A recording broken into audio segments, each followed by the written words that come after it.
ওয়ালাকিন আলিফুন হারফুন ওয়া লামুন হারফুন ওয়া মিমুন হারফ আও কামা ক্বালা an-নবী আলাইহিস সালাতু ওয়াস সালাম। আল্লাহর পয়গম্বর বিশ্বনবী রাহমাতুল লিল আলামিন বলেন, কেউ যদি কুরআনুল কারীমের একটা মাত্র হরফ তেলাওয়াত করে, আল্লাহ পাক রব্বুল আলামিন তেলাওয়াতকারীর আমলনামায় সঙ্গে সঙ্গে একটা নেকি লিখে দেন। চিল্লায়ে বলেন সুবহানাল্লাহ।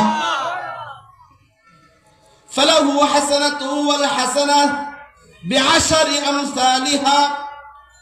পয়গম্বর আরবি বলেন, ওই নেকিটা কেমন হবে? পয়গম্বর আরবি বলেন, ওই একটা নেকি 10টা নেকির সমপরিমাণ হয়ে যাবে। বলেন সুবহানাল্লাহ। তাহলে একটা হরফ তেলাওয়াত করার সঙ্গে সঙ্গে কয়টা নেকি পাওয়া যাবে? কমপক্ষে 10 নেকি। শুধু তেলাওয়াত করলে, বুঝেন আর না বুঝেন, অর্থ বুঝেন আর না বুঝেন, শুদ্ধ করে যদি তেলাওয়াত করতে পারেন, প্রতি হরফের বিনিময়ে আল্লাহ নেকি দান করবে। আর নামাজে তেলাওয়াত করলে আরো বেশি নেকি। পয়গম্বর আরবি বলেন, লা আকুলু আলিফ লাম মিম হারফুন ওয়ালাকিন আলিফুন হারফুন ওয়া লামুন হারফুন ওয়া মিমুন হারফুন। পয়গম্বর বলেন, আমি এটা বলি না যে আলিফ লাম মিম একটা হরফ, বরং আলিফ একটা আলাদা হরফ, লাম একটা আলাদা হরফ, মিম একটা আলাদা হরফ। যেই বান্দা, যে আমার উম্মত শুধু আলিফ লাম মিম উচ্চারণ করবে, আল্লাহ পাক রব্বুল আলামিন উচ্চারণ করার সঙ্গে সঙ্গে তার আমল নামায় 30টা নেকি লিখে দেবেন। চিল্লায়ে বলেন সুবহানাল্লাহ।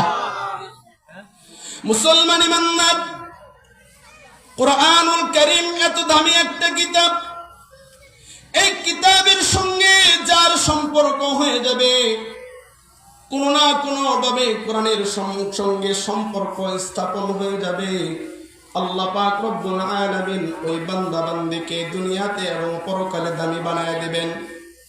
মুসলমান ইমানদার, আমাদের বুজুর্গানে দিন, আমাদের মুরব্বীরা উদাহরণ দিয়ে বোঝায় থাকেন, যেমন কুরআনুল কারীম যেখানে রেখে পড়া হয়, তেপায়া অথবা রেহাল, এই রেহাল আর তেপার দাম এত বেশি না।